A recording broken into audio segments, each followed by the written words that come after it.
outside their home. So, socio-emotional development is very important to the child dahil dito mabubuo ang kanilang self-esteem, empathy, the ability to develop meaningful and lasting friendship and partnership. At dito nila mararanasan or malalaman ang patakaran sa loob ng kanilang or sa labas ng kanilang bahay. And also, they become interested to assert themselves as they relate with other people. So, on this module, we should be learn about the preschooler and the parting's place. So, we have big ideas. We have 6 big ideas on the preschooler socio-emotional development. First is the development of initiative is crucial to the preschooler. Second is a healthy self-concept is needed for the preschoolers to interact with others. Third is environment factors to influence gender identity in young children. Preschool social development is shown through the stages of play. 5. The caregiving style of parents and teachers affect the preschooler socio-emotional development. 6. Preschool are interested in building friendship. These big ideas, matatalakay natin ito isa-isa. The preschooler initiative. As a preschooler, go through the conflict of initiative versus guilt. They show so much energy in doing imaginative play activities. So, sa preschooler, the conflict initiative versus guilt, ang mga bata ay nagpapakita ng so much energy sa paglalaro. Kaya minsan, ang mga nanay o nagbabantay sa kanila ay masasabihan nila ang isang bata na makulit or nafi. So, at dito, gumagawa ang isang nanay o nagbabantay ng bata ng mga paraan para tumigil na isang bata sa kanilang paglalaro. Kaya ang guilt, doon na mapipil na isang bata na tumigil sa kanilang paglalaro dahil sa sinasabihan sila ng kanilang magulang na tumigil na sa paglalaro. So, in this preschooler age, children develop new abilities and have a great deal of energy. So, for example, sa initiative, nahulog yung isang laruan ng isang bata or the child noticed that something is falling on the floor. So, initiative ng bata is pulutin yung nahulog na laruan. So, sa next is initiative versus guilt. For example, a child may take the initiative to care a pet or a plant, feeling responsible and nurturing, at dito mafe-feel ng isang bata na makakaya ko kaya itong alagaan, or they may feel guilty and unsure for their ability to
Good morning, classmate. Good morning, teacher. My topic is about parting stages of play. Parting stages of play, this is during early childhood.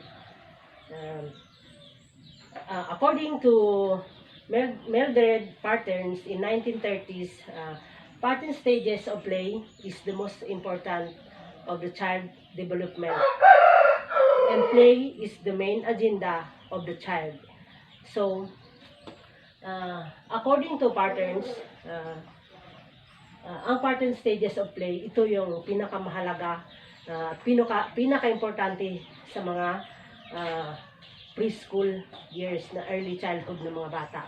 So, we have 6 stages of play. Number 1 is an occupied. The age of the child is 3. Then, move their bodies and observe their world. So, the child appears not to be playing but direct his attention to anything that interests him. So, sa ganitong edad kasi, yung mga bata is more on moving their bodies, and then kung baga naga-observe sa mga nakapaligid sa kanila at saka kung ano yung mga nangyayari.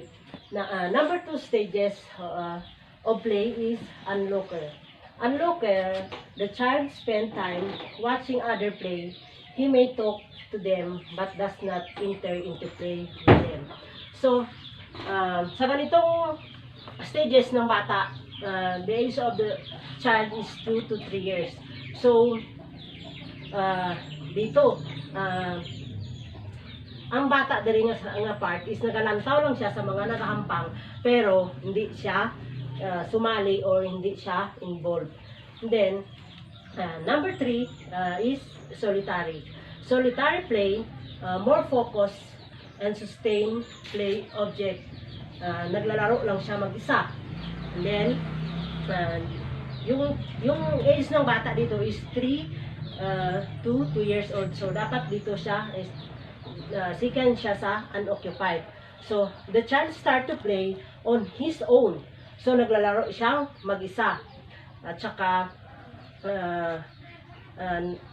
nagapanilag yapon siya sa mga nakapaligid sa iyang kapaligiran. So, number 4 is parallel play. Ang age ng bata dito is 3 and 1/2 to 4 years old. And then, the age order, the child plays with toys similar to those near him, but only plays beside and not with them. No interaction take place. So, dito na stages of play, parehong naglalaro sa the same area o same toys yung bata, pero walang interaction sa kanilang paglalaro. And then, number 5 is associative. Associative, the child plays with others.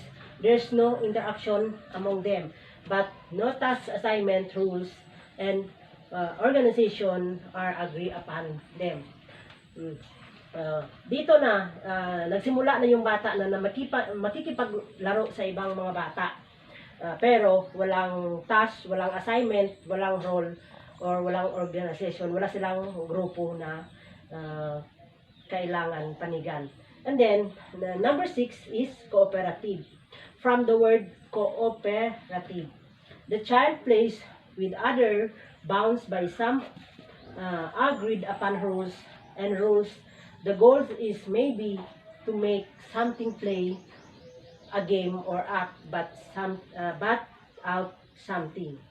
So, ang edad sa bata diri nga stage, sa stage number 6 is 4 plus ang up. And then, dito na yung bata is nagsimula na siyang makipaghalubilo sa kapwa bata. Sharing of materials na sa mga toys o sa mga ideas, pati na sa roles ng kanilang paglalaro. So, mayroon lang akong idagdag dito sa solitary play. Solitary play, ang bata is nakafocus siya sa kanyang sariling laro. Example, there is a solitary play is may duha ka bata nga naghampang pero wala sila nag-updanay sa isa ka kay ang gana sa isa ka bata sa isa ka object is only 60 seconds lang ang ilang interest sa isa ka object. So these are six part and stages of play. Next is about friendship in preschool. So friendship in preschool, through friendship, preschooler are able to practice different social role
So this will be the continue sa caregiving styles and their effect on the children according to Baumrind.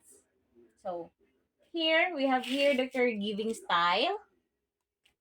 Description is caregivers, parents, teachers with this caregivers style has the following description. Tapos dito naman side is effect on a preschooler. So this high authoritative and the authoritarian. So yun nga kanina, the authoritative is high responsiveness and high demandingness. So, yun yung sinasabi ko sa inyong balance kay na. Yun yung gusto ko sa parent style. So, balance siya. High demanding siya and high responsiveness. So, as a parents, dito tayo, ang pag-aalaga natin sa mga anak is na na na na i-imply natin ang higher demandingness and higher responsiveness. So, expect natin bilang mga parents or mga teachers na nag-aalaga ng mga bata is expect behavior appropriate to the age of the child.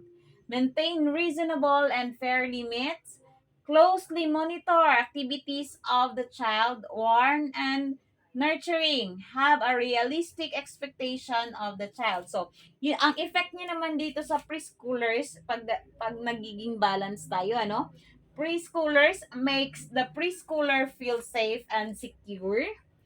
Teaches the child to take responsibility for his or her action. So, ibig sabihin, na-develop natin, nai-inform natin or nagagabayan natin ang mga bata na kung mali or tama ang ginagawa nila. So, may malaking effects yun sa kanila kasi naglo-learn sila at nagro-grow sila sa kung ano ang natutunan nila.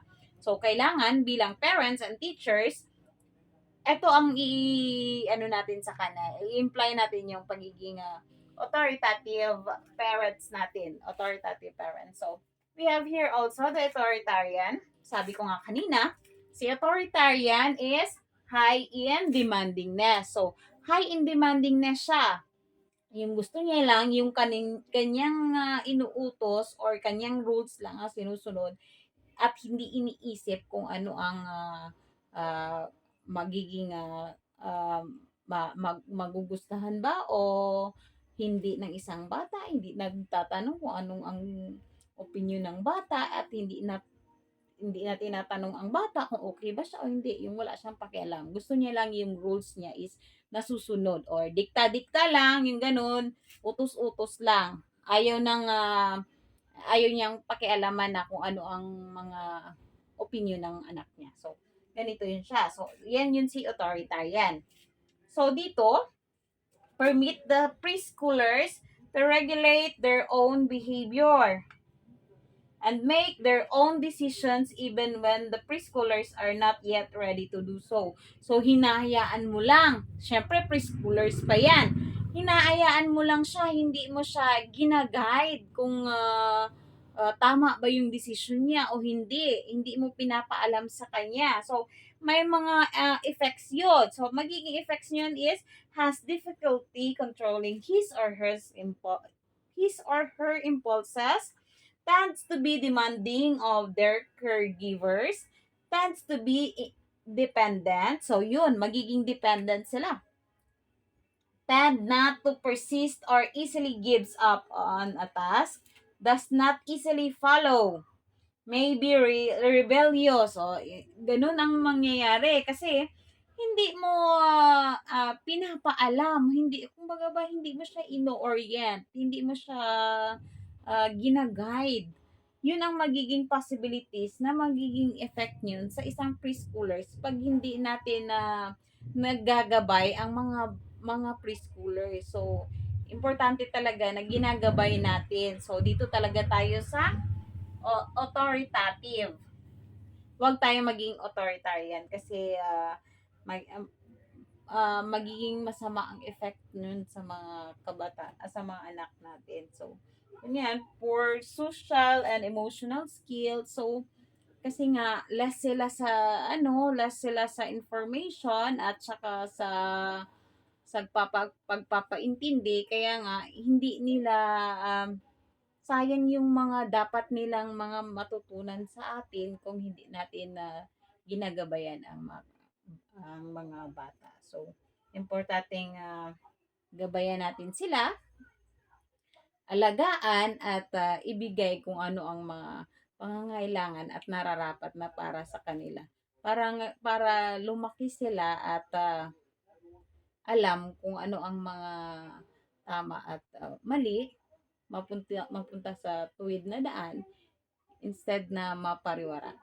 Ganun po yun. Thank you to Bone Reads, Carrying Styles and their Bone Reads as theory. So that's all.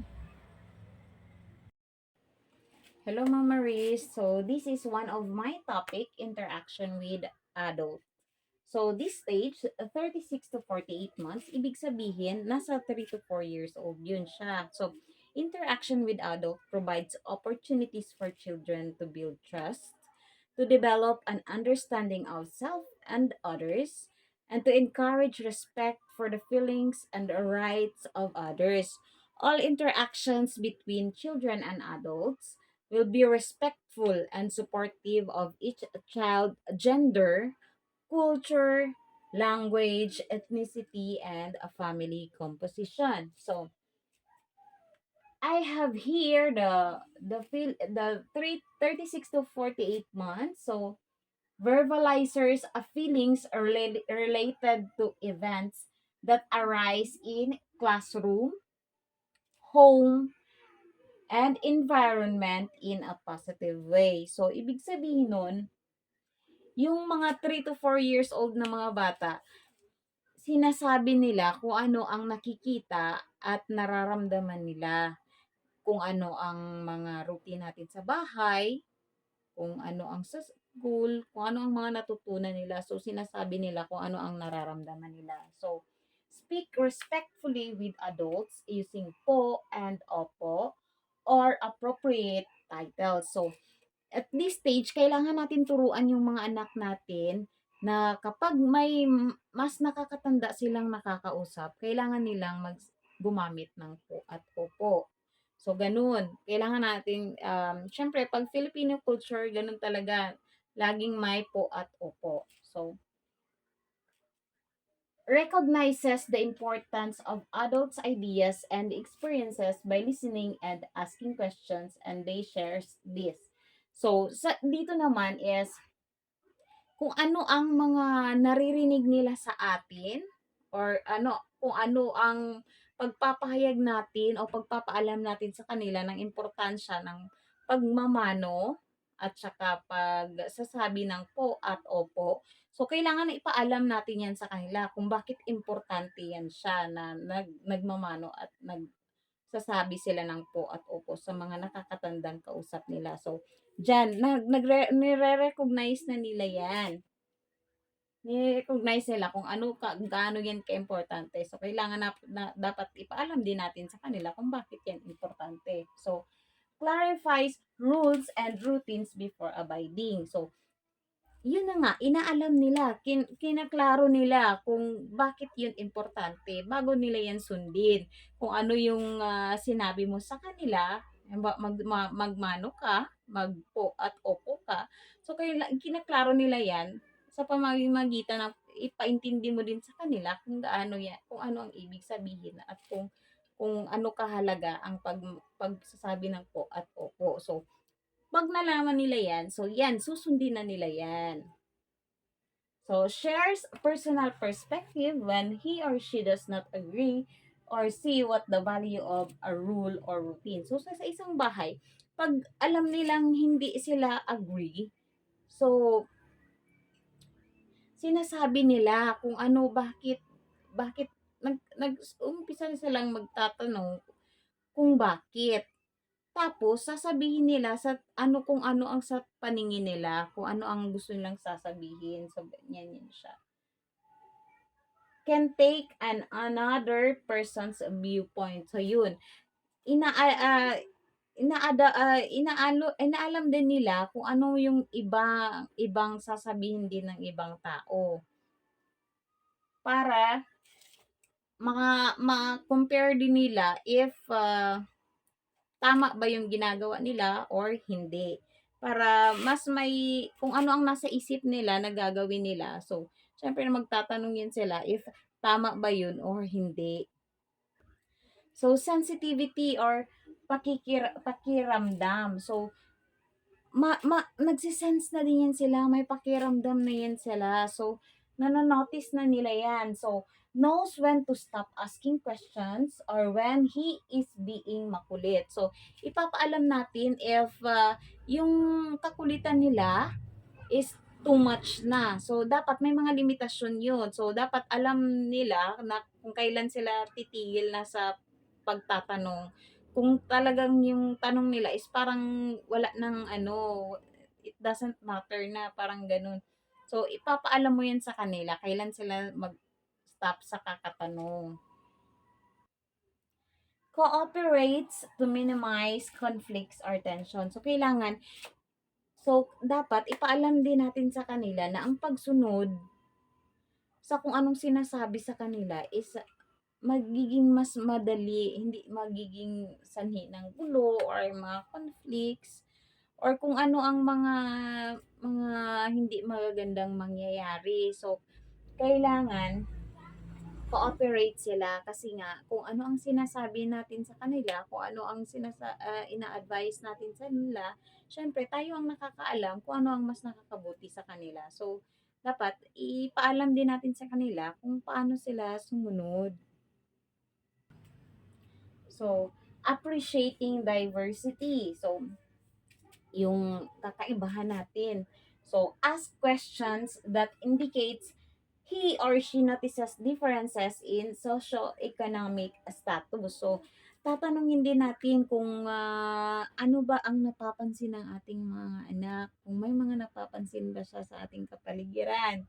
Then, ask questions about a new or different words or dialects and practices in community. So, dapat hindi natin kinakausap lang sa isang salita lang para kahit papaano ay matutunan din ng mga anak natin na meron tayong iba't ibang lengguwahe. Ipapaintindi din natin sa kanila na meron tayong iba't ibang lengguwahe. So, para malaman nila na kung ano ang lengguwaheng ginagamit natin ay meron din ang iba na kakaiba din ang kanilang lengguwahe.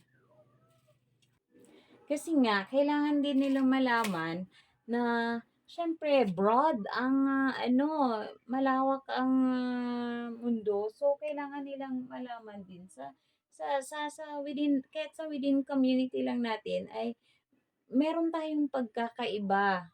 Hindi pare-pareho ang lahat. So talks about gender differences and rules. So dito din ipapaalam natin yung kakaibahan ng babae sa lalaki, kung ano ang mga dapat na ginagawa ng mga babae at lalaki. Kasi diyan na stage kasi hindi pa yan talagang hindi pa nila totally alam kung ano talaga ang kanilang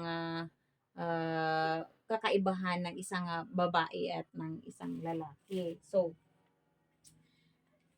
regards everyone respectfully using proper titles, labels, and does not resort to name calling. So, dito na nga. Yun nga, sabi ko kanina, hindi hindi dapat bilang isang respeto, hindi dapat pag may kausap sila or may mas nakakatanda sa kanila is hindi dapat magtawag ng pangalan. Kung ano ang pangalan ng isang kausap nila o isang tao lalo na kung nakakatanda sa kanila. So, kailangan ano nila sa kailangan matuto din sila, turuan natin silang rumispeto kung ano ang dapat na itawag. Halimbawa, pag sa ma'am, pag sa teacher, yung gano'n. Hindi natin dapat tawagin na Miss Maris, yung gano'n. Hindi dapat gano'n. So, kung teacher, tawagin natin siyang teacher, gano'n. willing to make friends with other children and adults in different situations and locations. Example, sa school, neighborhood. So, kailangan din natin turuan ang ating anak na makihalubilo. Paano makahalubilo? Para at least ma-expose sila sa mga tao at saka para alam nila paano nila i-handle ang bawat taong nakakausap nila or paano sila mag-i-interact sa mga taong nakakasalamuha nila. So, at the early age, kailangan ipaalam na dapat turuan din natin sila kung ano ang mga dapat nilang gawin. So, interaction with adult. So, importante talaga, no? Ang interaction with adult from, from 3 to 4 years old kasi binomolds natin sila from the outside world kasi dyan din nag-uumpisa yung mga bata na pumapasok sa school. Syempre, dapat mas mauna silang natututo sa bahay bilang mga parent, bilang tayo mga parents is kailangan natin ipaalam at turuan natin ang mga anak natin on dealing with the adults, kung paano sila mag-interact sa adults. So, mga ganun na mga actions, dapat parents talaga ang unang nagtuturo sa mga anak at nagmo-molds.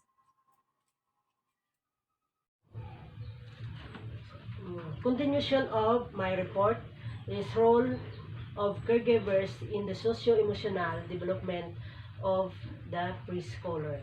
So, we have 12 role of caregivers in preschool, the emotional development of preschooler. So, number 1 is greet each child which his or her names each day. So, kailangan pala natin batiin yung mga bata sa kanilang mga pangalan, mismo sa kanilang mga pangalan. So, number 2 is read storybooks that deals about friendship and different feeling. So, magbasa tayo sa kanila ng storybook, lalo na about sa different feelings. And then, number 3 is develop routine in home or school that encourage working together and getting along. So, dapat kung ano yung mga nakasanayan na ginagawa ng mga bata sa bahay, kahit na sa paaralan, dapat natin silang encourage na gawin lalo para sila ay mas maganahan palalo. So, number 4, help children learn to make rules and play simple games by providing opportunities for them to play in small group. So, kailangan talaga dito. Minsan kasi may mga bata na nakamukmuk lang sa gilid, ayaw makipaghalubilo, ayaw makipaglaro, pero kailangan talaga natin silang tulungan para mawala o ma-improve yung kanilang talents, skills, or may mga bata kasi na mahiyain para mawala yung kanilang hiya. So, number 5, play games that involve social interaction and teamwork. Yun na nga, dapat yung mga bata is makipaghalubilo at may interaction na mangyayari sa ibang mga bata. Like example, may dalawang grupo na naglalaro. So, kailangan yung bata, encourage natin na to involve, to interact, at sumali sa kanila. So, number 6 is observe how child play with the other children. So, kailangan din natin silang obserbahan. Siyempre, yung ibang bata is super hyper, so pag di natin sila mabantayan o matingnan, so maaaring masaktan yung isang bata o yung ibang bata, kasi yung may bata talaga na yung makulit, may bata talaga na yung behave. Number 7, help children understand and cope with strong feeling by giving them words that they can use to express how they feel. So, yun na nga, kailangan natin sa bata is tanungin natin sila kung ano yung naramdaman nila, kung ano yung kanilang opinion, para ma-express din yung kanilang feeling o yung naramdaman nila, at least mabawasan yung bigat o yung kanilang hindi hindi nila overcome na mga nangyayari sa kanila. So, number 8, use dolls, puppets, or pictures to demonstrate to children how express feelings properly. So, kailangan natin demonstrate. Magamit tayo ng dolls, puppets, or pictures para madali nilang maintindihan o mas madali nilang makuha. Number 9, acknowledge how the child feels. So, dapat natin i-acknowledge yung mga bata. Like example, wow, very good. Thank you. Ang ganda naman yan. O yung naramdaman nila is parang ang gaan ng feeling sa ganitong pag na-acknowledge natin sila. So, number 10, catch children doing good. So, turuan natin silang gawin yung mabuti at yung maganda. So, number 11, read storybooks that deals about friendship. So, yun na, parang the same sang number 1 is kailangan natin magbasa sa kanila ng mga storybook to refresh her mind. And then number 12, for teacher develop routines that encourage working together and getting along. So, the same sa number 2 or number 3 and number 12. So, ang teacher talaga is malaki ang responsibilidad in preschooler na development. So, kung wala ang mga teacher, wala tayong mga gawa as a parents kasi pag umalis na yung mga bata, siyempre sobrang excited na pupunta sa school dahil may mga kaibigan na sila doon. So, ang teacher na yung take over ng responsibilidad natin bilang mga parents to take care of them, to guide them, and then so kailangan talaga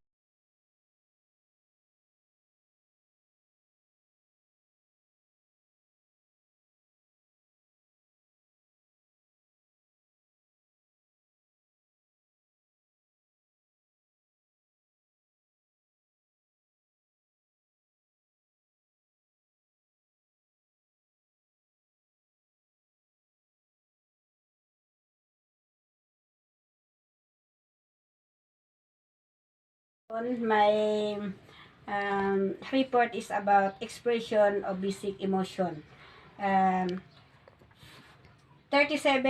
to 48 months or 3 to 4 years old expresses what she dislike. Nagpakita kung ano ang ayaw niya. Tapos, next is expression what he dislike. So, nagpakita kung ano ang ayaw niya. So, ang next is talk about a difficult feeling, anger, sadness, worry, she experience. Makapagsabi ng kanyang naramdaman tulad ng pagkagalit, pagkalungkot, at pagkabahala sa kanyang naranasan. Next is self-regulation of feeling emotion. Paano pag-control ang kanyang naramdaman. So next is to willing to try something in order to learn more even if mistake or successful outcome. Pagpayag sumubok sa kanyang bagong gagawin upang mas madagdagan ang kanyang natutunan kahit hindi mo pa alam kung ano ang resulta na magiging matagumpay ba ito. So next is persevere when faced with challenging of new task. Pagiging matyaga kapag may mga problema hinaharap. Next is accept brief delays in gratification. Tanggapin na medyo mabagal ang kasiyahan minsan. Next is accept defeat is not a sure loser. Tanggapin ang pagkatalo. May have some fear but in not over fearful, anxious, or nervous. Huwag hayaan matakot at harapin ang iyong kinatakutan. May feel sad at times but not to the point where she is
Good morning, ma'am. This is my report is talk about representativity to other emotion. Pag sinabi natin representativity, ito yung willingness mo pagtanggap o pag-accept ng bagong suggestion. Representativity to emotion and having empathy. Ito yung pagtanggap mo sa ibang nararamdaman na bahagi ng feelings ng iba. Pag sinabi natin 37 to 48 months feel either depressed and act appropriately, comfort and giving suggestion. Ito yung mga batang edad 3 to 4 years old. Sila ay marunong na makikiramdam ng nararamdaman ng iba katulad ng anxiety, sorrow, o kalungkot o katakutan. Ito rin yung edad na marunong silang takot or balisa. The emerging sense of self, knowledge of self, and basic role of people in his environment. Ito ay ang umuusbong na pakiramdam sa sarili. Ito ay nakaalam sa sarili kung ano ang mga basic rule ng mga tao ito ang mga paraan ng mga tao tungkol sa kanyang kapaligiran. Talk about part of the body and their function. First, talk about own specific ability and characteristic. Ito yung mga bata kung paano nila ipakita ang kanilang ability sa pagsayaw at pagkanta at iba pang gagawin pang bata. Next one, describe what they marry, preferring, and what they like and don't like. Ito yung ibinigay kung ano ang ginagawa pag unahing pangangailangan, kung ano ang gusto at kung ano ang ayaw. Next is define precision and determination. Can give reason and justify why he or she act the way she or she did. Um, ipinagtanggol ang kanyang ari-arian sa mga determination. Forming attachment. Show reference to the company of significant adult and children other than primary recover over unfamiliar adult and children. Nagpapakita sila ng kagustuhan para sa kampanya ng mga nagpapakita sila ng mga kahulugan o matatanda at bata kung kaysa sa hindi nila kakilala. And this last one is interaction with other children. 1. Play with 2 or 3 children using the same play equipment. Pag sinabi natin interaction with other children, ito ay tumutukoy sa salamuha sa mga batang sa mga bata nilang makikipag-ugnayan sila sa kapwa nilang bata.